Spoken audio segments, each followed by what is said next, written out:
Kemudian yang saya hormati pula Bapak Kang Mas Dr. Andes Haji Raden Murjoko, ya, selaku Ketua Umum PSHT. Dan keponakan saya ini menikah sama sebelum Pak Murjoko, yaitu Pak Tarmaji, itu PSHT ketuanya. Keponakan saya menikah dengan keponakannya Pak Tarmaji, berarti masih saudara juga beliau dengan saya. Kemudian saya hormati pula Bapak Romo Marsilius Salem Damani, Ketua Gereja Santo Lukas. Ya, Bapak Romo, saya bangga sekali ada toleransi beragama. Orang Katolik hadir di sini. Ya. Saya mengetahui ilmu Kristen sama Katolik. Sedikit Pak ya. Nabi Muhammad itu diketahui nabinya oleh Buhairo sama Warokah. Itu agamanya Nasrani, Pak. Beliau itu. Ternyata ilmu saya pelajari banyak. Orang Nasrani, orang Katolik yang berserah diri kepada Allah itu dinamakan Islam. Jadi artinya Islam itu orang berserah diri. Orang Hindu, orang Buddha, orang animisme yang lain bentuknya, pokoknya dia berserah diri pada Tuhannya. Ketemu itu sinar putih tengahnya lubang hitam, itu namanya nur ilahi. Ya itulah yang disebut Islam. Makanya Indonesia itu Pancasila, itu ketuhanan yang maha. Dulu ditambahi yang berdasarkan syariat Islam, Piagam Jakarta oleh Pak Karno, oleh Pandipater coret, kita nggak boleh terjerumus negara Islam. Nanti kalau negara Islam yang terjadi apa? Indonesia Timur minta merdeka. Situ Kristen Katolik paling banyak di Papua. Kemudian Bali Hindu. Itu yang terjadi. Makanya kesepakatan adalah Pancasila. Ketuhanan itu bukan berarti Tuhannya banyak. Kean itu bukan banyak, bukan Tuhan yang esa. Nama Tuhan yang banyak. Asmaul Husna menurut Islam adalah 99 nama Tuhan. Menurut Katolik Trinity, betul ya? Allah Bapa Surga, Allah Anak, Rohul Kudus. Sama dengan Islam, Nur Ilahi, Nur Muhammad, Nur Insani. 3. Kemudian Hindu apa dikatakan? Brahmana Wisnu Siwa. Bercampur namanya Atma, ketemu dalam dirinya yang disebut dengan Krishna. Itu 3. Orang Buddha menaikkan 104 nama Tuhan. Boleh-boleh aja nama Tuhan banyak. Yang penting Tuhanmu dan Tuhanku adalah sama. Itu perkara prakteknya orang Katolik di gereja menyanyi, silakan saja. Kita juga gitu membaca Al-Quran dengan merdu, ya gak apa-apa dinikmati. Itu namanya Pancasila, toleransi beragama. Saya akan cerita sedikit. Kenapa sih dulu Indonesia itu belum ada kok perang terus? Ini perangnya kita mulai dari Jawa Barat, karena kita tinggal di Jakarta. Jakarta itu sebelum Jakarta namanya Batavia, dikuasai Belanda. Sebelum Batavia dikuasai Portugis, namanya Jayakarta. Sebelum Jakarta nama-nama lain. Itu dulu namanya eranya Prabu Siliwangi. Ya, kita lihat sekarang eranya Prabu Siliwangi 1350-an. Ya. Kenapa Wali Songo sekarang ribut dengan Pak Alawi? Ya, apakah betul Wali Songo itu nggak punya keturunan? Loh, keturunannya itu sekarang jumlahnya jutaan di Indonesia. Ribuan bahkan jutaan. Ingat, masa lalu kita itu yang melawan Belanda itu bukan tentara. Yang lawan ini pondok-pondok pesantren itu.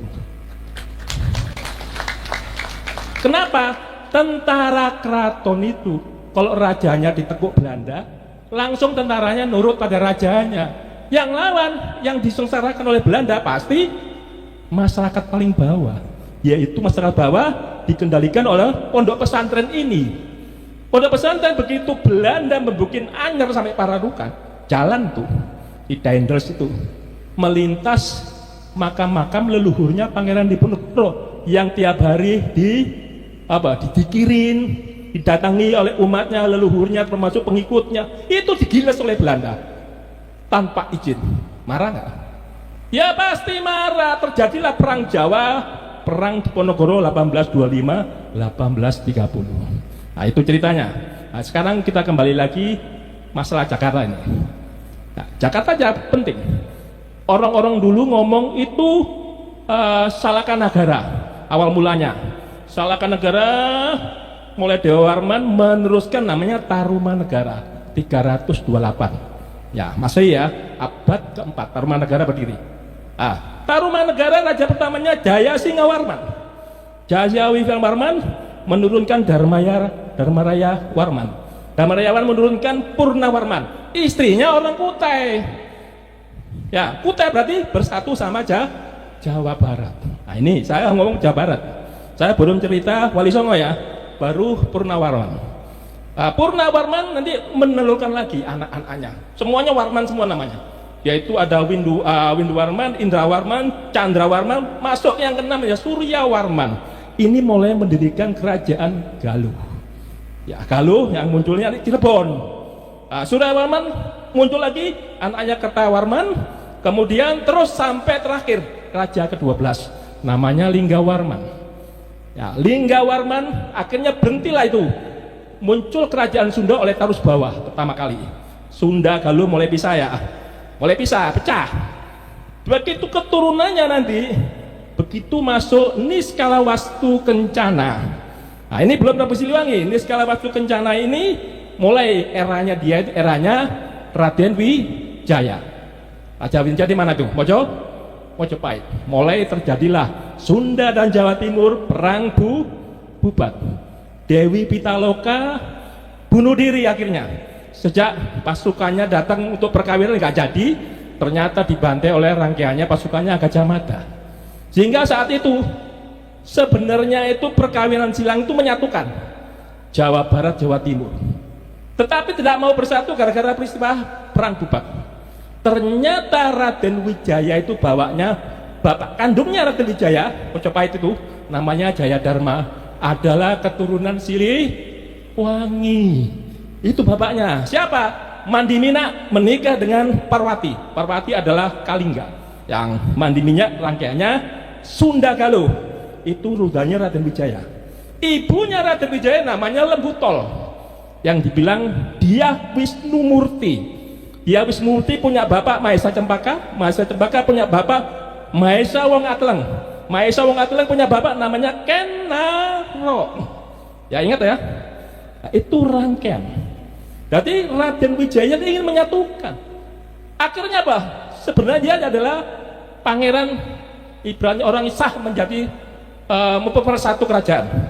Hampir bersatu itu saat itu. Akhirnya pecah. Sehingga yang ditunjuk oleh Dyah Pitaloka ini punya adik kecil, masih kecil, namanya Wastu Kencana tadi. Ya, Prabu Wastu Kencana. Prabu Wastu Kencana sekarang lihat besar jadi putra mahkota, dia jadikan Raja Galuh, Sunda Galuh. Dia menikah dengan Larasati, Larasukarti, Dewi Larasukarti, menghasilkan Kentreng Manik. Yang nanti Kentreng Manik menghasilkan Susuk Tunggal. Susuk Tunggal punya anak Kentreng Manik. Kentreng Manik ini akan dinikahi oleh Prabu Siliwangi. Ya. Kemudian Wastu Kencana menikah lagi dengan anaknya patihnya Burosora yang dinamakan Dewa Kisnala. Ini yang punya anak Dewa Kisnala nih punya anak namanya Prabu Siliwangi. Jadi Prabu Siliwangi sama Kentreng Manik itu saudara sepupu dinikahkan. Sementara Ki Gedeng Tapa seorang yang berguru di Syekh Kuro di Karawang ini menikah dengan Prabu Siliwangi, menghasilkan 3 orang anak namanya Walang Sungsang, Roro Santang sama Kian Santang. Ini Roro Santang menikah dengan Raja Mesir yang berkelana masuk ke petani namanya Raja Abdullah. Sehingga bapaknya Raja Abdullah ini Nurul Alam itu mengislamkan Patani yang sekarang jadi pemberontak di Thailand Selatan. Itu keturunannya satu rangkaian dengan Sunan Gunung Jati, Syarif Hidayatullah. Dan punya saudara lagi Abdullah namanya di Ternate, yaitu Raja Ba'abullah. Nah, itu rangkaiannya. Nah, kita kembali lagi ke Wastu Kencana. Dewa Kisnala punya anak Prabu Siliwangi. Nanti Prabu Siliwangi menikah juga namanya Dewi Ambet Asih. Menghasilkan 3 orang yaitu Mandaka, kemudian Gagak Ampiar, baru Dewi Ratu Merana. 3 ini yang kelompok Prabu Siliwangi terkenal. Nah, sekarang kita lihat yang Sunan Gunung Jati. Sunan Gunung Jati begitu masuk Islam, menyebarkan Islam, Yang marah bapak kandungnya sendiri, kakeknya sendiri, yaitu Prabu Siliwangi. Karena Prabu Siliwangi mempertahankan Hindu. Kenapa kok cucu saya itu menyebarkan Islam? Marahlah Prabu Siliwangi, nggak mau tunduk, mau diserang. So cucunya sendiri diserang. Disuruhlah Pangeran Purboyo dari Garut untuk menyerang si Sunan Gunung Jati. Di tengah perjalanan, bukannya menyerang, Pangeran Purboyo dan pengikutnya malah masuk Islam, sehingga semua Garut itu menjadi Islam. Lebarlah wilayah Islam Indonesia gara-gara Sunan Gunung Jati. Jawa Barat separuh masih wilayahnya Sunda, miliknya Prabu Siliwangi. Kemudian Prabu Siliwangi yang dari Kentring Manik tadi punya anak namanya Surawisesa. Anaknya 3, Surawisesa, Surosowan, sama Surawati. Nah, tilang aja anak kedua Surosowan, namanya Kawunganten.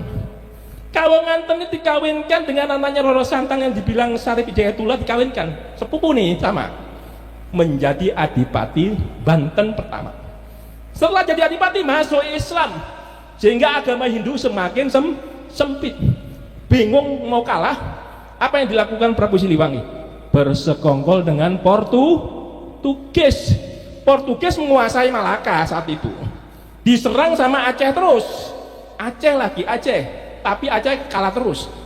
Ditulis di Kapten Tak Belanda itu mengkritik pertahanan Aceh seperti kandang kuda, dibilang itu. Orang Jawa juga gitu, seperti pertahanannya kandang kuda, terbuat dari batu mata merah. Berarti kalau sekali dibom pakai kanon, langsung jebol. Mereka rampas senapan saya, kanon saya, sampai saya pergi.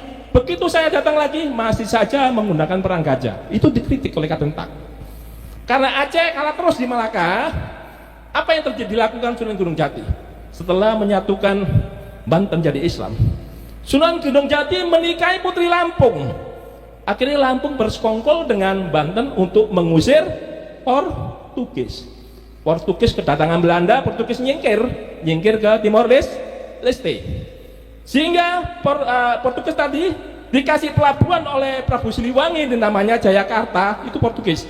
Begitu Belanda masuk, Cornelis de Houtman 1596, sehingga Jakarta saat itu menjadi Batavia. Nah, saat itulah membuat jalan itu, sehingga semua di mana-mana Belanda adalah merusak kehidupan kerajaan kita, termasuk Wali Songo.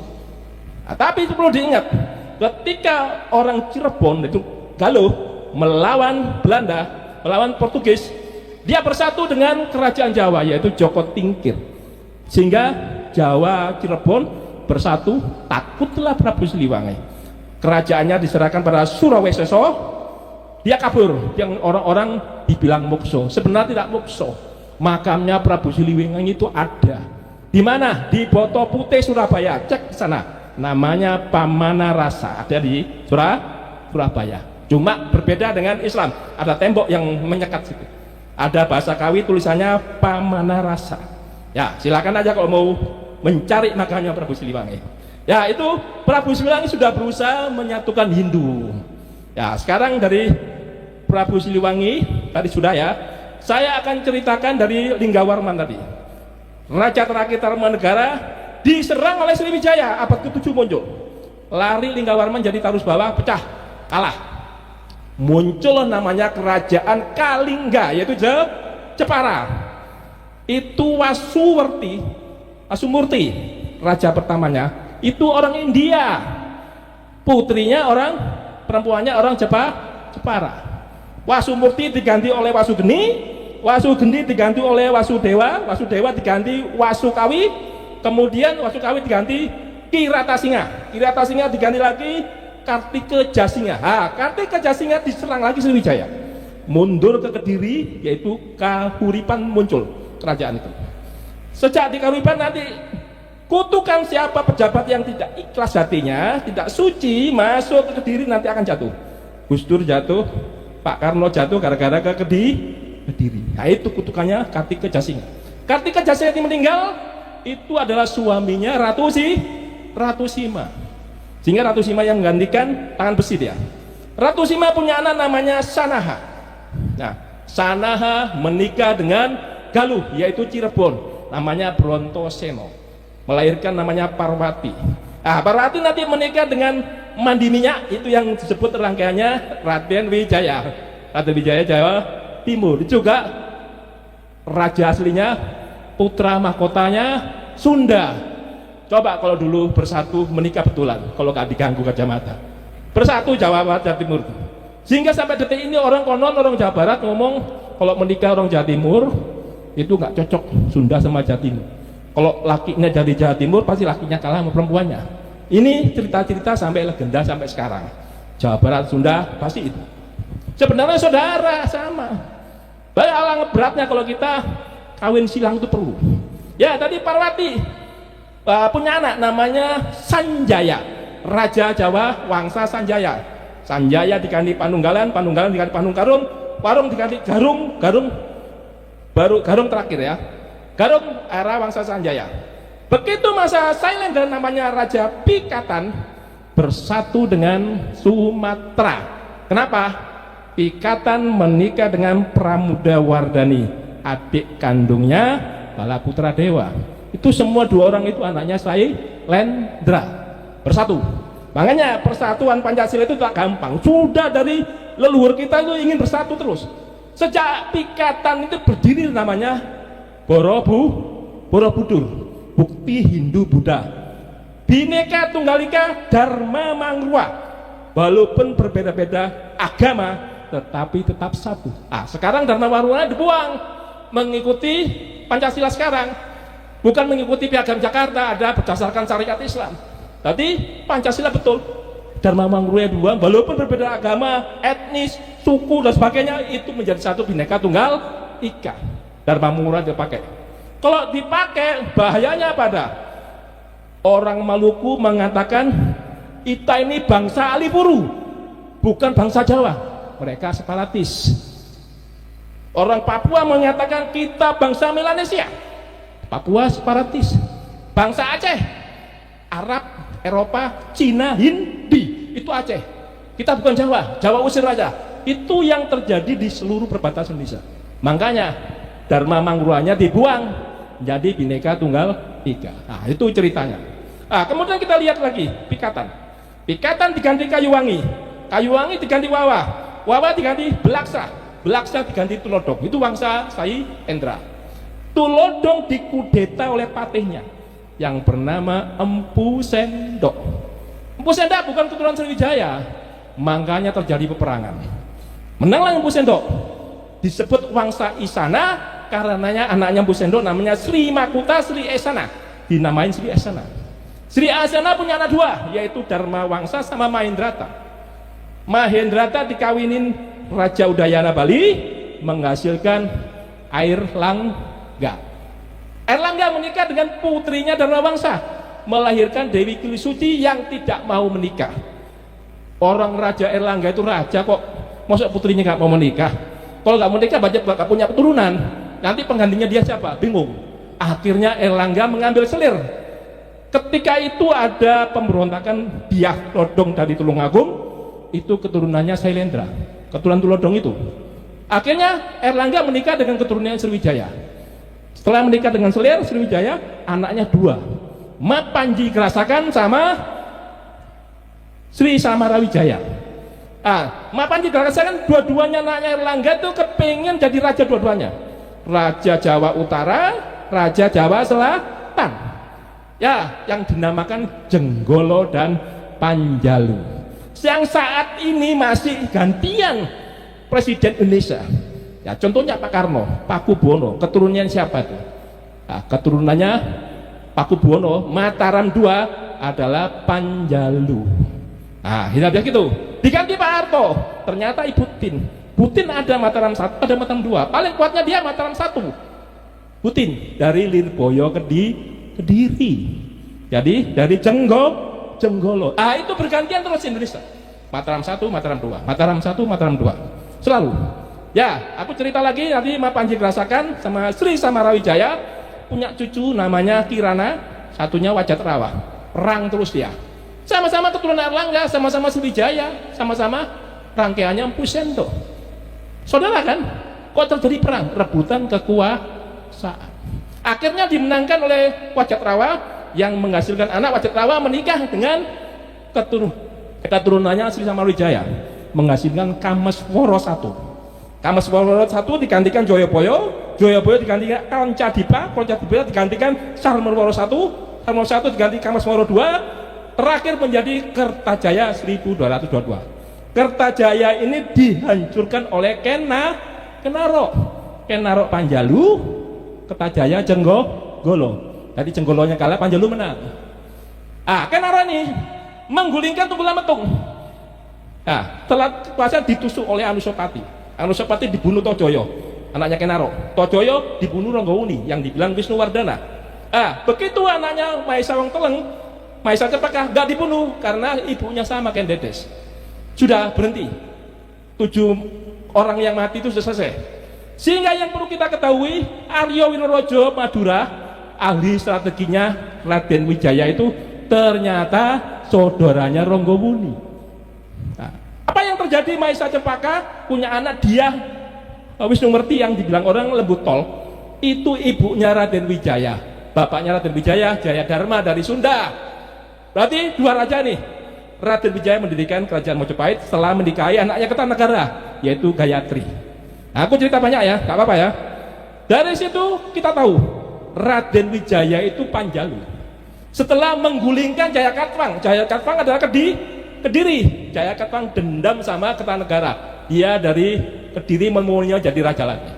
Menjadi raja betul, keturunannya Kertajaya tadi 1222. Jayakatwang punya anak, Jayasabha, Sastrajaya, namanya Adaraja yang terakhir. Adaraja menikah dengan anaknya Kertanegara. Kenapa dinikahkan? Supaya bersatu. Ternyata tidak bersatu. Jayakatwang masih membantai Kertanegara. Jayakatwang nanti dihukum oleh Raden Wijaya menggunakan tentara Tartar yang Mengki telinganya dipotong oleh Kertanegara.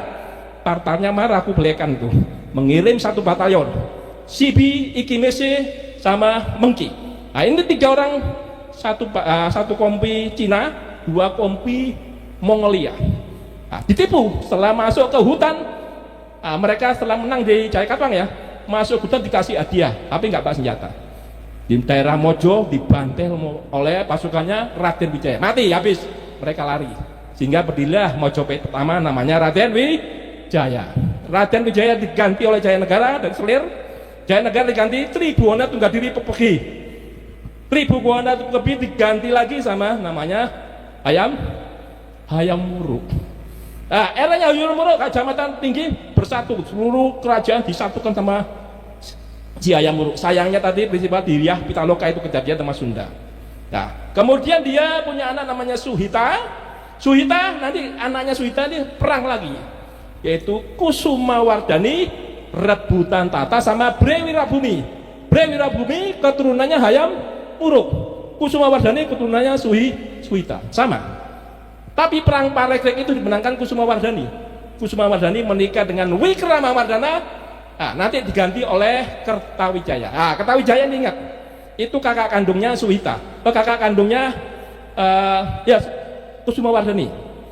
Kertawijaya itu membagi kekuasaan 3 orang, anaknya 3 kepingin jadi raja semua gantian, 2 tahun.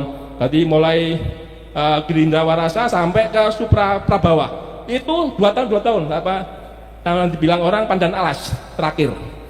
Baru Pandan Alas itu Brawijaya 4 disebut ya, baru masuk Brawijaya 5 yang dibilang Kertabumi. Brawijaya 5 itu punya anak namanya Andayayiningrat.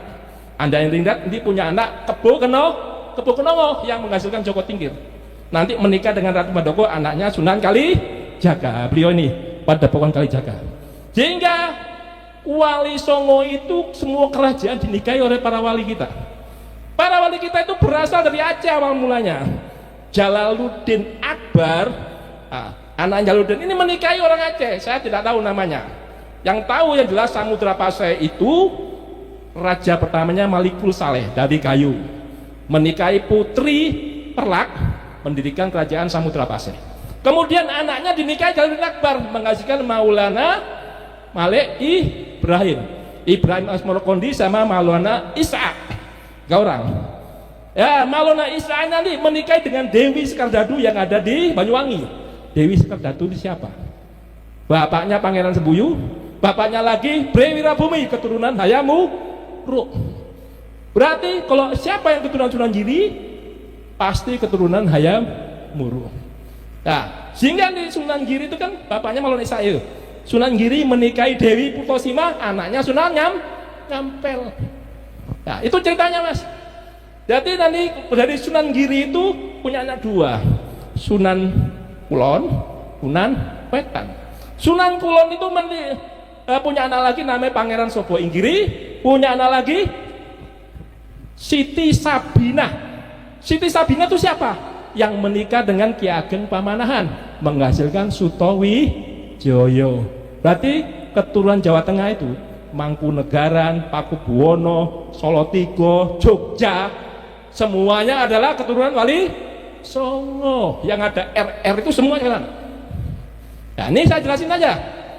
Ingat, Cirebon ketika bersatu dengan Jawa, Cirebon Sunan Gunung Jati punya anak namanya Panembahan Ratu Pertama, itu menikah dengan anaknya Joko Tingkir. Jadi kali Joko ada, Sunan Gunung Jati ada. Bersatu nggak? Ya tuh, kata siapa? Wali Songo nggak ada punya keturunan. Keturunannya banyak sekali, bahkan jutaan. Nah, saya kira itu aja yang perlu saya sampaikan sedikit, tapi mengena perkawinan silang itu untuk persatuan. Jadi cita-cita founding father kita itu merdeka. Habis merdeka berdaulat. Habis berdaulat bersatu.